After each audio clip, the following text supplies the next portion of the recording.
Hi guys, mga ka-channel. Bali, ito pala yung nabili ko sa KKB. Sinabi ko 99 peso na itatry ko. So, ito siya para tignan ko kung gaano kaganda. Although may nagsabi sa akin na okay naman daw. Tatry natin. Bali, nabuksan natin siya. Yan. Tapos, ito yung laman niya. Medyo mahirap buksan guys. Here. Tapos, tanggalin natin yung ano niya. So, ito siya. Sabi, kukuha daw tayo guys. Tapos, papahid natin ng pair evenly sa mukha natin. So, try ko lang pero sa ibang araw natin observe guys kung anong epekto sa mukha ko. Mangingitim ba ako o ano. But later on, nauna na guys kung pinakita paano ipahid eh. Pero, dapat pala tinranslate ko muna para naipaliwanag ko rin sa inyo. Ano ba yung laman nito? Tingin ko guys, ito pang scoop lang siya para makuha ko yung laman. Pero, tatry ko pa rin i-massage sa aking, i-massage ko pa rin sa aking muka. O gamit ang kamay ko, I mean. Pero, susubukan ko munang ipaligid ng ganito. Ito siya guys.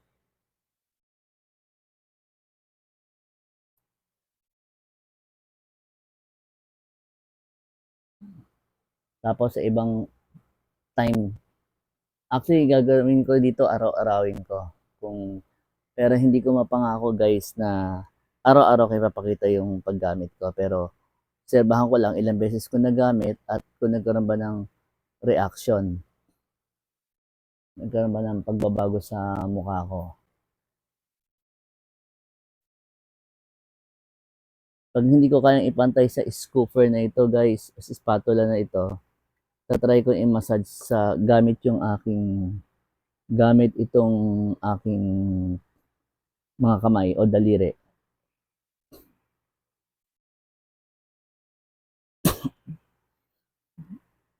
Try natin guys.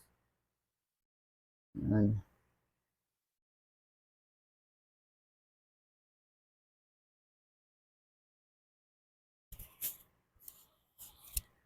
Yan. Massage ko siya.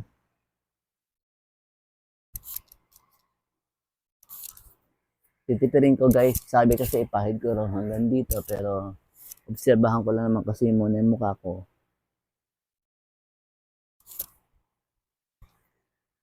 Tapos siguro mga after 7 days guys, bigyan ko kayo ng feedback tungkol dito.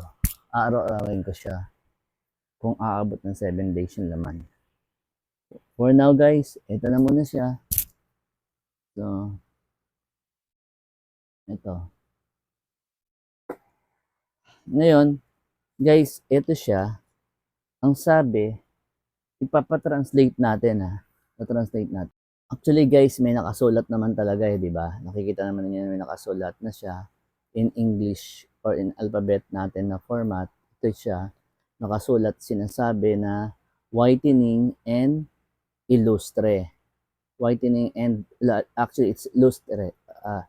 Luster or lustre, yun siya. Pero, pinatranslate din natin siya guys. Ang sabi niya guys, ayan o.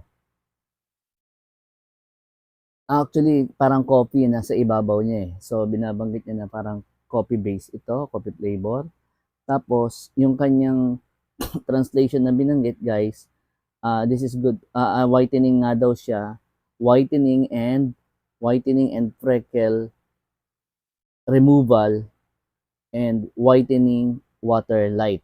Yun yung nakasulat guys. Kaya, tingnan natin kung ano magiging epekto sa pisngi natin. Although, hindi na akong sisinungaling sa inyo guys, may edad na ako. Pero yun nga, tingnan natin. Gusto natin medyo magpa-konting younger, but parang gusto ko na magpa-gloss skin o glass skin. Yun lang guys. Tingnan muna tayo. Bahay. Tingnan natin sa ibang araw kung ikinis ba tayo. Okay guys? Bye muna.